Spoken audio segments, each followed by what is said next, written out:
नमस्कार दोस्तों, मैं उर्तेश। 14 मार्च की वो तारीख तो आपको याद ही होगी जब दिल्ली हाई कोर्ट के जज यशवंत वर्मा के घर नोटों की गड्डी ज्वलंत अवस्था में मिली थी।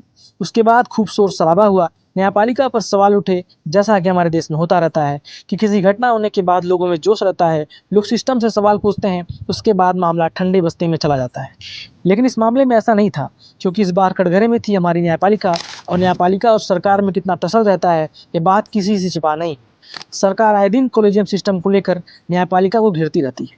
जस्टिस वर्मा का मामला जब मीडिया में आया तो सुप्रीम कोर्ट के तत्कालीन चीफ जस्टिस संजीव खन्ना ने जांच के लिए एक इन हाउस कमेटी का गठन कर दिया, जिस कमेटी में पंजाब हरियाणा हाई कोर्ट के chief justice, Himachal Pradesh high court के चीफ जस्टिस और कर्नाटक हाई कोर्ट की जस्टिस को इस मामले की जाँच करने की जिम्मेदारी सौंपी गई।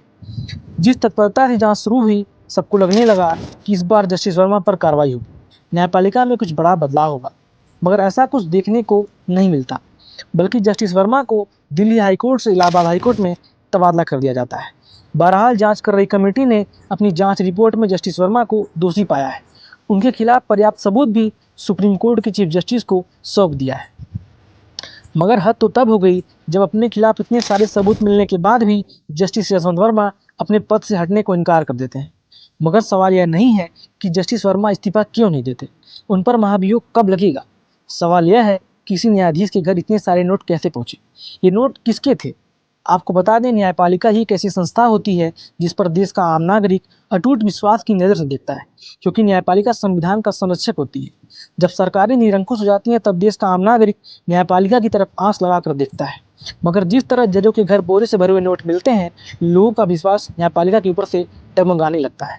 यही नोट अगर किसी नेता के घर मिले होते तो अब तक उस नेता की गिरफ्तारी हो जाती। तमाम जांच एजेंसियां सारा काम छोड़कर उस नेता की कुंडली खंगालने में लग जाती। मगर अफसोस, ये सारे पैतरे किसी जज पर लागू नहीं होते। ये कोई पहला मामला नहीं है कि किसी जज पर भ्रष्टाचार के ऐसे आरोप लगे हैं।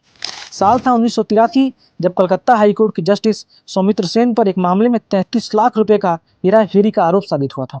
बाद में उन्होंने इस्तीफा दे दिया और केस वहीं दब गया। आपको बता दें, साल था 2011, जब सिक्किम हाई कोर्ट के चीफ जस्टिस पीडी दिवाकरण पर जमीन कब्जा करने का आरोप लगा। बाद में उन्होंने इस्तीफा दे दिया, मामला वहीं खत्म हो गया। ऐसे तमाम मामले जरूर खिलाफ हैं, जिसमें जज गलत भी साबित होते हैं, उसके बाद उनसे इस्तीफा मांग लिया जाता है और मामला वहीं खत्म हो जाता है। लेकिन सवाल यही है कि जजों के ऐसे कारनामों पर महाभियोग और इस्तीफा मांगना ही एकमात्र विकल्प है। कॉलेजियम सिस्टम पर जब सवाल उठता है तो न्यायपालिका यह कहने में परहेज नहीं करती कि उसकी स्वतंत्रता कमजोर की जा रही। ऐसे तमाम मामले पड़े हैं जब सुप्रीम कोर्ट निष्पक्षता की बात करती है, मगर उसे यह भी बताना चाहिए कि कॉलेजियम से जजों की नियुक्ति कैसे होती है। इसे भी जानने का हक देश की जनता को है। सरकार की अन्य शाखाओं की तुलना में लोगों का भरोसा न्यायपालिका पर अधिक रहता है। इसे न्यायपालिका भी भली भांति समझती है। मगर जजों के ऐसे कारनामों को देखकर लोगों का भरोसा न्यायपालिका से उठने लगता है, जिसे देखकर लगता है कि जुडिशरी में भी व्यापक सुधार की आवश्यकता है। मगर देखना दिलचस्प होगा कि जस्टिस वर्मा पर अगली कार्रवाई क्या होती है।